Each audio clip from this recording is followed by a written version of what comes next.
Hello बच्चों, let's read the question. Selection of antibiotic resistant bacteria is an example of option 1 directional selection, option 2 stabilizing selection, option 3 balancing selection and option 4 disruptive selection. इस question में पूछा गया है कि जो antibiotic resistant bacteria की selection होती है वो किस टाइप की सिलेक्शन का एग्जाम्पल है. तो इस क्वेश्चन के लिए की कॉन्सेप्ट है नेचुरल सिलेक्शन. Natural selection. अब नेचुरल सिलेक्शन क्या होती है कि किसी भी इंडिविजुअल्स में क्या है, अपने एनवायरमेंट के अकॉर्डिंग कुछ चेंजेस आते हैं, so they adapt according to their environment. और जब वो adaptations they are taken into the genes, और जीन्स में जब वो अडेप्टेशंस हो जाती हैं, so those adaptations are passed to the next generation. So ऐसे अडेप्टेशंस को, ऐसे सिलेक्शन ऑफ कैरेक्टर्स को क्या कहा जाता है, natural selections. When the changes or the adaptations they goes into the genes and pass to the new generation. ऐसे selection को कहा जाता है natural selection. Now this natural selection is of 3 types. Natural selection कितने types की होती है? It is of 3 types.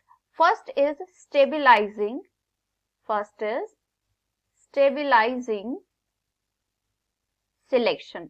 अब स्टेबिलाइजिंग सिलेक्शन में क्या होता है? So suppose if we make a graph, so there are 2 species A and B and the third species AB. so extremes पर क्या होंगी? A species होंगी और B species होंगी, और उनके intermediate there is one more species, that is the AB species. that is the AB species. और जो AB species है वो क्या होती है? they are the fit species, और ये fit होती है उस environment में and they are able to survive. और ये स्पीशीज क्या कर जाती हैं? सर्वाइव कर जाती हैं. ना ए सर्वाइव कर पा रही है उस एनवायरनमेंट में, ना बी स्पीशीज सर्वाइव कर पा रही है, लेकिन जो उनके बीच की इंटरमीडिएट है स्पीशीज है वो सर्वाइव कर रही है. इसको ऐसे सिलेक्शन को क्या कहा जाता है? It is known as the stabilising selection. Second type of selection is the directional selection. Directional selection. अब डायरेक्शनल सिलेक्शन में क्या होता है कि जो एक स्पीशीज है that completely changes into the another species. So suppose there is a species, so A species में क्या हुए? कुछ selections हुई characters की and it completely changes into the B species. वो किस में change हो गए? B species में change हो गए. और जो B species है it is fit and it is a fit species in the environment and is able to survive. और ऐसे स्पीशीज की जो सिलेक्शन हो गई है जिसमें एक कंप्लीट चेंज आ गया, एक डायरेक्शनल चेंज आ गया from one form to the another form, ऐसे सिलेक्शन को कहा जाता है directional selection. Third type of natural selection is the disruptive selection. Disruptive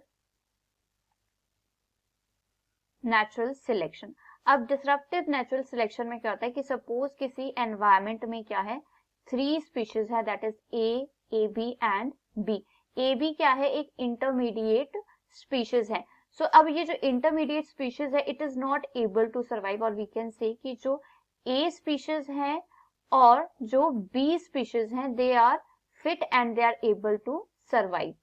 A और B species they are fit, लेकिन जो इंटरमीडिएट AB है it is not able to survive. So A and B क्या होंगे? They are fit and they will survive. वो क्या करेंगे? Survive करेंगे, लेकिन जो उनके इंटरमीडिएट फॉर्म है it is not able to survive. So this is the disruptive selection. So इस क्वेश्चन में कहा गया है कि जो सिलेक्शन है एंटीबायोटिक रेजिस्टेंट बैक्टीरिया की वो किसका एग्जाम्पल है. So if we consider a bacteria which can be killed by a antibiotic, antibiotic के लिए वो रेजिस्टेंट नहीं है. सो ऐसे बैक्टीरिया किससे किल हो जाएंगे? एंटीबायोटिक से किल हो जाएंगे. बट जब इन बैक्टीरिया में क्या होगा, there are some genetic changes होंगे जिसकी वजह से जो बैक्टीरिया है they become antibiotic resistant. Antibiotic resistant बन जाएंगे, जिसकी वजह से they are not killed by the antibiotic. So यहाँ पर क्या है कि जो बैक्टीरिया की एक फॉर्म है A, it is completely changing to the B form. So यहाँ पर क्या आ रहा है, एक डायरेक्शनल चेंज आ रहा है बैक्टीरिया में।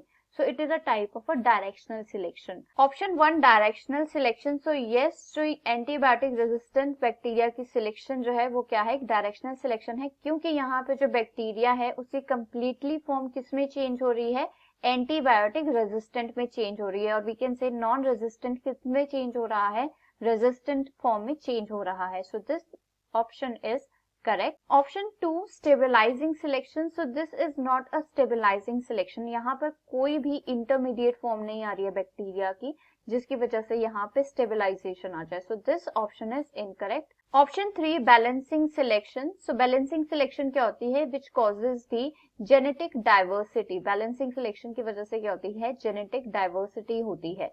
But in case of bacteria becoming the resistant form from non resistant, तो यहाँ पर क्या है, बैलेंसिंग सिलेक्शन नहीं हो रही है, यहाँ पे कंप्लीट चेंज आ रहा है बैक्टीरिया में।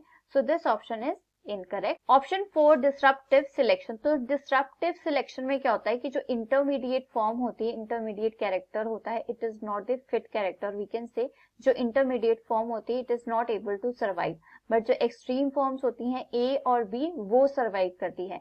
But in this particular case जो एक्सट्रीम स्पीशीज हैं वो क्या है, ए एंड बी है, जिनमें से ए जो है it is not the surviving one but B is the surviving one because it is a antibiotic resistant bacteria.